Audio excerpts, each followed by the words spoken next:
नारद जी बुद्धिमान जालंधर से प्रसन्न होकर के बोले कि वह स्वेच्छा से कैलाश पर्वत पर गए थे। जहाँ कल्प वृक्ष के वन है वहां उन्होंने सैकड़ों कामधेनुओं को विचरते हुए देखा। साथ ही साथ चिंतामणि से प्रकाशित अद्भुत और दिव्य रूप धारण किए हुए स्वर्णमणि चीजें हैं। उन्होंने माँ पार्वती के साथ शंकर जी को भी देखा जो कि अत्यधिक सुंदर गौर वर्ण धारण किए हुए त्रिनेत्रधारी मस्तक पर चंद्रमा धारण किए हुए शिव जी के साथ जो कि त्रिलोक में कोई और अधिक समृद्धशाली जिनके समान कोई नहीं है। उसी समय मुझे तुम्हारी भी स्मृति का ध्यान आया और यह देखने के लिए मैं तुम्हारे पास चला आया।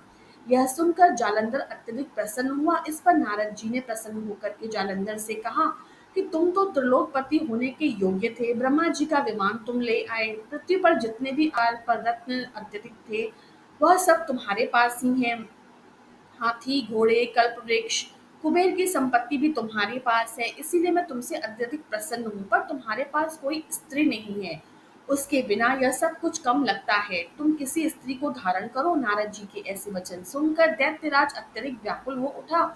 उसने नारद जी से कहा ऐसी स्त्री कहाँ मिलेगी। नारद जी ने कहा ऐसा रत्न कैलाश पर्वत में भगवान शिव शंकर के पास है। उनकी स्त्री सुंदर पत्नी पार्वती माता अत्यधिक मनोहर है। उनके समान कोई स्त्री सुंदर नहीं। उनकी तीनों लोकों में किसी के साथ कोई उपमा नहीं।